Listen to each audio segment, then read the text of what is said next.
All right, hey Griz, can you tell us a little about your airplane? Morning, Kent. Yeah. It's been in the family for years. My dad and three of his buddies bought it and completely restored it in the mid 60s for like $2,000, $500 a piece. And I restored it years later, and it's $2,000 for the spars, $2,000 for the carburetor, $2,000 for the prop. You know, everything, prices sure changed. But anyway, my dad had it he was just a hobby pilot, and he taught my two brothers, older brothers, how to fly, and then it was my turn. And he soloed me on my 3 days after my 16th birthday in 1970. So, In this airplane? in this very airplane right here. Wow. It stayed in the family, basically his partnership, Woody McDonald and Wayne Nolan and Clayton Perry, a preacher, was A&P. They kept it. When my dad died in '79, Woody took it out to his house on the lake, and it kind of sat under a bunch of pine trees, and really the weather beat it up pretty bad. And back in 1990, late 90s, I took the wings off, put it on a truck trailer, and brought it out to Yuma. You know, I was got in a reserve squadron. I was in the Marine Corps, and I had more time on my hands. I thought I could rebuild it pretty quick, but turned out it took me 28 years to get it back in the air. And what were you doing in the Marine Corps? What were you flying in the Marines? I was flying the F-18s. It's a big step from a Champ.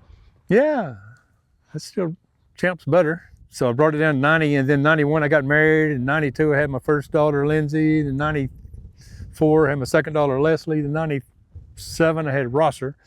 So life went on, and I didn't put a lot of time into it. And moved it up to Prescott when we moved from Yuma. And Curry Lee is the one responsible for it flying. He got me, lit a fire under my pants and got me going on it. And a lot of help from many people, but Curry, if it wasn't for him, it might still be working on it. But I was getting close to, everybody kept saying, when are you gonna fly? I said, I don't know, you know, as soon as I get a chance.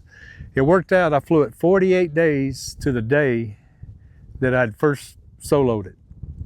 I did the first flight after a completely restoration, 48 years to the day after my first solo in it. So that was kind of interesting. That's 2018. Wow. Yeah. Shame it took so long, but life, other things happening. I recently just, this last Christmas, my dad's best friend Woody died, and I flew back to Louisiana in it for a surprise flyby of the graveside service for Woody, and that was a big hit, I think. But just out of respect for him, and it was a long haul in a Champ to Louisiana and back. How long did it take you to get 30 hours, 30.5 hours. In the Champ? Yeah, a day and a half going and 5 days coming back. That's a long time. It was a fun trip though. When I first started rebuilding it, I said, well, I'll get it ready. And my brother had a daughter, Nancy, said when she turns 15, you want to start getting her ready to solo at 16. And well, they wasn't near about ready. And then I said, well, then he had another daughter, and you know, well, okay, maybe my kids. Finally, Rosser, my youngest, was the only one that had an interest in flying, and my good friend Bob Elliott let me use his Husky to solo him. I was still working on this one, so I was hoping to solo him in the same airplane my dad soloed me in, but it didn't work out. But he soloed the Husky, and that was the best day of my flying career. The day he soloed. Really? It was fun. Yeah. Even after everything you've done, all the better than the boat, better than anything I've done. Wow. Soloing Rosser Wow. in a Husky. It was a lot more airplane than this, and it was at Prescott, you know, high density altitude, and traffic patterns crazy with Riddle, and it was I thought, quite an accomplishment. Yes. I was proud. My first job, I was flying for a local law firm back in Louisiana, and you know, I'd fly all week, all day with him, and just fly this on the weekend. And I always came back to this. You know, it's just calming. You know, it sets you free flying around in a Champ. Yeah. I helped my dad rebuild it. His buddies, you know, I was 13, 14. Thought I was being tortured. We did it in grade A cotton, butyrate dope, and then the hangar, you know, spreading the dope, just about to pass out. I think there were 560 PK screws in each wing. And then when I did it, there was an STC to use pop rivets. That made it a lot quicker. And you pop riveted the second time? Yeah, when I redid it Yeah. myself. I painted it just like they did. I think they used like the '69 Citabra paint scheme, and I wanted to make it like they had it, so I did that. Well, it's a beautiful little airplane. Yeah. It flies nice.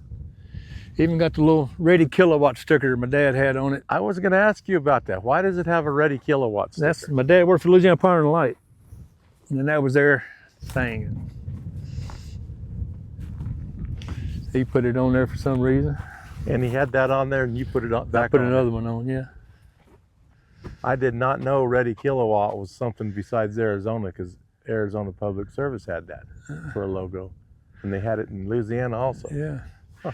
And back when my dad and them rebuilt it, they didn't have an electrical system. Had the A65 with no electrical system also. I put all the lights on it, and I put a C85 on it. So you used to hand prop it? Yeah, that was the only way to go. Huh. I grew up thinking, that was normal. I added the black trim when I put the sunburst back on. I put a little black trim with the dirt. They didn't have that. But other than that, it's pretty just identical to what they did. Huh. And a little bigger engine and electrical system. Yeah. Had to replace a lot of the tubing. You did? It was rusted, yeah. Had to weld it back in. When I went home on leave, I'd go out to Woody's and, take me an hour to get it going, crank it up for whatever reason. And one time it had duct tape, all along the lower longerons where the fabric had torn, and I felt kind of bad about flying it. But then when I got back to El Toro, the F-18 had speed tape on it. I said, well, I guess if it's good enough for the F-18, it's good enough for the Champ. F-18 had tape on it. I put new wood spars in it when I restored it, and put all the inspection plates for the inspection is hard. You got to look at the whole spar. Right. And then as I read through it, I don't have to do that because of the horsepower and the model Champ. Really? Yeah, the higher horsepower and more acrobatic airplanes have to do the yearly inspection. Huh. And you don't now? No. Interesting. All right, let me just walk around here. New prop. Did it have a wood prop whenever you were? No, it's regular metal prop on A65. I see.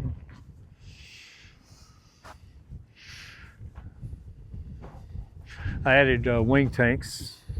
What did it have before? Just the center line, 13 fuselage tank. And that's all you had was 13? 13 gallons. No kidding.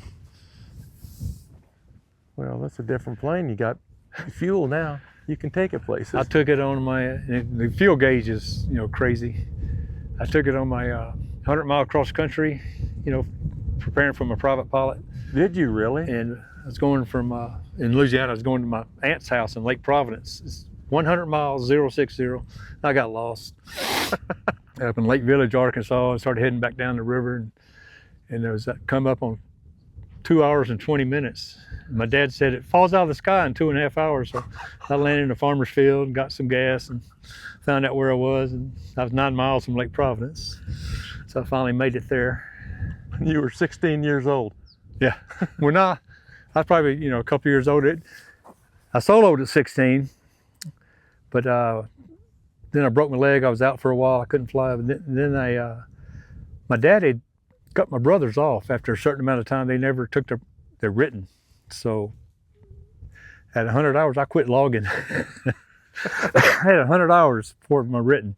And I quit logging, had probably, I don't know how many after that before I finally took the written. What, you got a bear claw hanging there? Yeah, that's my lucky bear claw Scott Masher gave me. Has it been lucky? Yeah. Got me to Louisiana and back. I cannot believe you flew this thing to Louisiana and back. I could have believed it if you were 18 years old, but